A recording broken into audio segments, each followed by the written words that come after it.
कार्तिक महामहत्तम अध्याय 16। हरे कृष्णा, राधे राधे। कल कार्तिक महामहत्तम के अध्याय 15 में हमने जाना कार्तिक में पूजा करने का क्या फल होता है। साथ ही ये भी जाना कि शालग्राम जी नेपाल की गंडकी नदी में ही क्यों मिलते हैं। अब आज कार्तिक महामहत्तम के इस अध्याय 16 में आपको दीपावली की एक पौराणिक कथा बताती हूँ। साथ ही लक्ष्मी जी के मुख से सुने दीपावली पूजन कैसे किया जाता है। पहले के अध्याय 14 में दीपावली पर करने योग्य सभी कार्यों को बता चुकी हूँ। कृपया वो अध्याय दीपावली वाले दिन भी जरूर सुने। शुरू करते हैं। सुनो लगाकर मन सभी, संकट सब मिट जाए, कार्तिक महत्तम का सुनो 16वां अध्याय।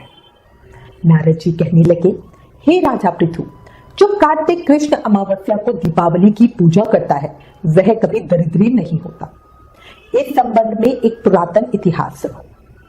धूपसेन देश में सत्य शर्मा नाम का एक अत्यंत दरिद्री ब्राह्मण रहता था।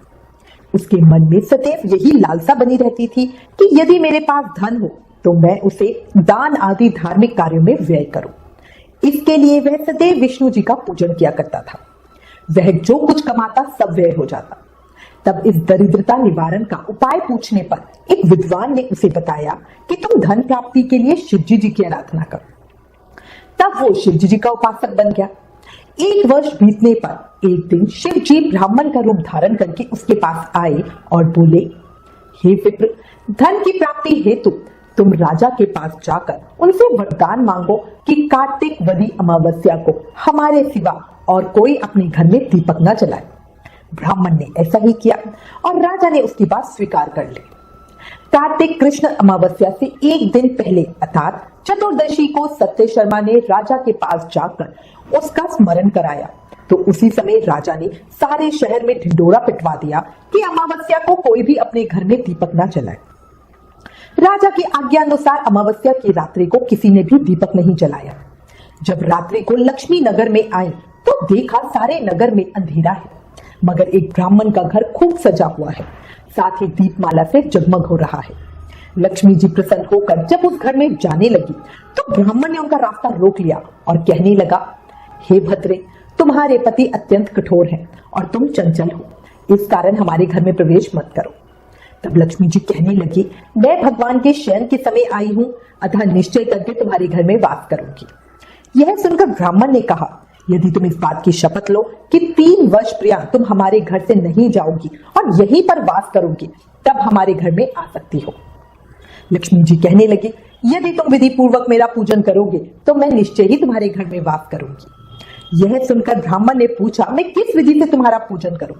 तब लक्ष्मी जी कहने लगी, कार्तिक वदी अमावस्या को प्रातः काल स्नान आदि करके देवता और पितरों का पूजन करो। दिन के तीसरे भाग में श्राद्ध करो। अनेक प्रकार के सुंदर पकवानों से ब्राह्मणों को भोजन कराओ। प्रदोष समय में दीपमाला करो। अपने घर में तुलसी के स्थान पर, ब्राह्मण के घर में, देव मंदिर में, चौराहे पर, शमशान तथा गौशाला में दीपक जलाओ। जैसे पतिव्रता स्त्री पति के पहले जागती है, वैसे मैं भी भगवान के जागने से 12 रोज पहले जागती हूँ। इस दिन बालक, वृद्ध तथा रोगी के सिवा और कोई भोजन ना करे। सायकाल हमारा पूजन करें। सबसे पहले स्वास्तिक वाचन द्वारा गणेश का पूजन करें, फिर कुबेर का पूजन करके संकल्प करें, तत्पश्चात मेरा यानी लक्ष्मी जी का पूजन करें। लक्ष्मी जी का कमल के आसन पर स्थित कमल पुष्पों की माला धारण की, कमल जैसे नेत्र वाली, गंभीर नाभि वाली, स्तन के भार से नम्र सुंदर वस्त्र वाली, देवताओं के हाथियों द्वारा मणि युक्त घड़ों से स्नान करने वाली, कमल पुष्प हाथ में लिए ऐसे लक्ष्मी मेरे घर में निवास करे। सर्वप्रथम लक्ष्मी जी को आसन दे, फिर ताद, अर्घ, आचमन, स्नान, वस्त्र, धूप, दीप, नैवेद्य, जल, तांबुल, सुपारी इन सब वस्तुओं को अर्पण करके नमस्कार करें। दीप जलाएं और समस्त रात्रि भगवान का कीर्तन करें। इस प्रकार कुबेर तथा लक्ष्मी जी का पूजन करके ब्राह्मणों को भोजन कराएं। फिर बंधु बांधवों सहित आप भी भोजन करें। सत्य शर्मा ने विधिवत इसी प्रकार किया, जिससे उसके पास बहुत सा धन हो गया। इसके बाद उसने अनेक यज्ञ भी किए। फिर सत्य शर्मा विरक्त होकर मथुरा चले गए और वहीं पर समाधिस्थ होकर विष्णु लोक को प्राप्त हुए। कार्तिक महामहत्तम अध्याय 16 समाप्त। कल कार्तिक महत्तम के अगले अध्याय को सुनेंगे। तब तक नाम जाप करते रहे और याद रखें, कलयुग केवल नाम आधारा, इसलिए प्रेम से, मन से, भाव से, हर सांस के साथ नाम जाप करते रहो। हरे कृष्ण कृष्ण कृष्ण हरे हरे, हरे राम राम राम हरे हरे। जय श्री कृष्ण।